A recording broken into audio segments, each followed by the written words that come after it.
Hey everybody, how's it going?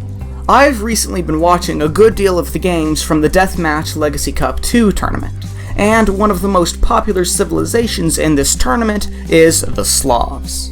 They're an HD expansion civilization, and they're a very popular deathmatch team game civilization because their team bonus allows your early game start to be a lot faster than many other civilizations. However, they are a very strong deathmatch civilization in their own right, and this is partly due to their unique unit, which is the Boyar. Let's check it out.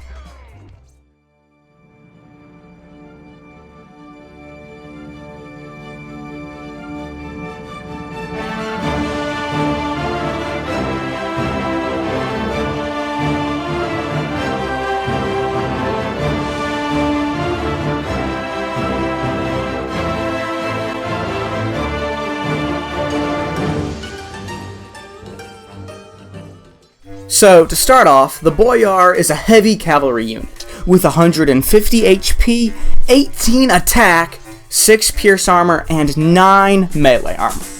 I want to point out the relatively high attack and the very high melee armor. You get this incredible package for a cost of 50 food and 80 gold.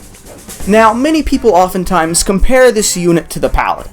While the Paladin does have 4 less melee armor, it still has 30 more HP and 1 more pierce armor. This leads many people to say that the Boyar is basically just a Paladin that's far worse versus archers and far better versus infantry and other melee units. However, because of my gameplay experience, I wasn't really convinced about this though, and so I did several tests to see if I could illustrate the actual real differences between these two units. Given an equal gold cost, the Boyar should do worse versus Arbalests because it has lower HP and pierce armor. However, both units take down the Arbalests so fast that it doesn't really make that big of a difference. Versus a more tanky pierce-dealing unit such as the heavy Cavalier archer, the Boyar is a little bit worse, but it still worked pretty well. I think the reason for these results is that even though the Boyar has less pierce armor, it still has 6 pierce armor, which, by the way, is more pierce armor than a Paladin without the last armor upgrade. I think that what this means is that the high attack of the unit means that it'll just take out many archer units before they have a chance to do real damage. This also means that in a situation where the archer player would actually be microing his archers, the Boyar would do worse. Looking at the melee damage though, we should expect the Boyar to do better. The elite Boyar does do better than the Paladin versus champions at an equal cost, but keep in mind that you're very rarely going to be seeing champions used against Paladins in the first place. If we actually have the Boyars fight the Paladins, we see that at an equal gold cost, the Boyars really don't come out on top, they're really just about the same as the Paladins. At an equal total cost, on the other hand, the Boyars have a significant advantage. This is because while the Paladins cost less gold, they actually cost more food. Looking at some other attributes of these units, the Boyar moves a little bit faster than a Paladin, but not quite as fast as a camel. It also has a slightly faster attack rate, which means it'll deal a little bit more damage over a long period of time than the Paladin will, despite having the same base attack. I guess what I'm trying to say with these comparisons is that while the Boyar might be a little better versus melee units and a little worse versus pierce damage units, it's really not that big of a deal. It's basically just a Paladin that's created at the castle that's a little better at a few things. However, I want to actually see what those few things are.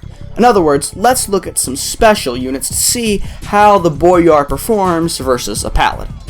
The Frankish unique unit, which is relatively common in deathmatch games, is a ranged unit that deals melee damage. It dies to both the Boyar and the Paladin, but if you outnumber them by 5 to 2, the Boyar does far better because of its high melee armor. The Boyar is often said to be a Teutonic knight on a horse. But with 13 melee armor and half the gold cost of the Boyar, the Teutonic knight wreaks havoc on both these units, if it can reach these units.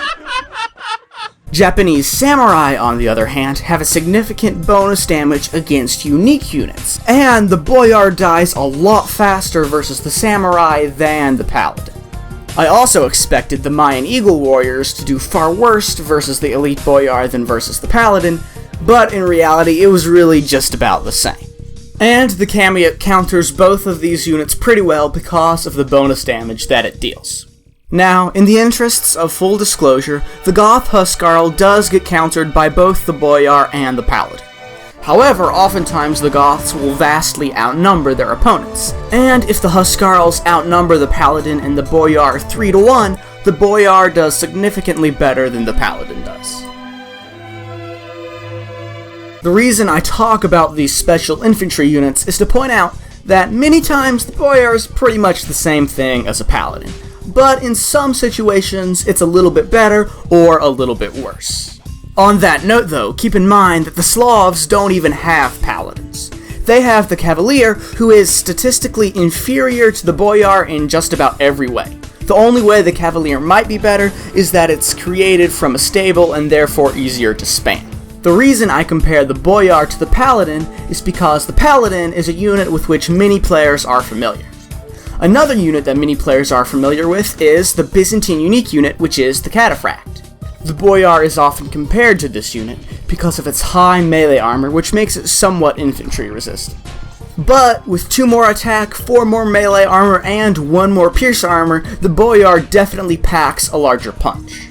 One-on-one, the Boyar survives with over half of its HP left, but the Cataphract is better versus infantry because it has bonus damage versus these units, and the Cataphract is far better at surviving anti-cavalry attacks. The Boyar itself is much weaker to anti-cavalry attacks, getting countered far more heavily by halberdiers and by camels. A halberdier and archer or scorpion combo is an interesting idea because it does take advantage of the Boyar's less than paladin pierce armor. However, I don't think this works too well in Deathmatch because the Slavs will be able to field their cheaper onagers as well as their elite Boyars. Kamyuks, Teutonic Knights, Mamelukes, Elephants, Samurai, and Genoese Crossbowmen are all unique units that work pretty well versus Boyars. Longbowmen, Chukunu, and Plumed Archers also work pretty well if you have a large enough mass of these units and if you're paying attention and use pretty good micro. However, all of these units are relatively easy for the Slavs to counter because they have cheaper onagers and scorpions, as well as halberdiers and champions that deal a significant amount of splash damage. I suppose that in closing, I'd have to say that the Boyar's biggest weakness is that it's difficult to field because it is pretty expensive and because you have to create them at castles. If you can keep the Slavs from getting castles up, you're going to keep them from getting Boyars up. However, I really like Boyars because they work very well with the rest of the Slavic army. Anyways, that's all for this one, guys. I hope that you've enjoyed this video, and I'll see you next time.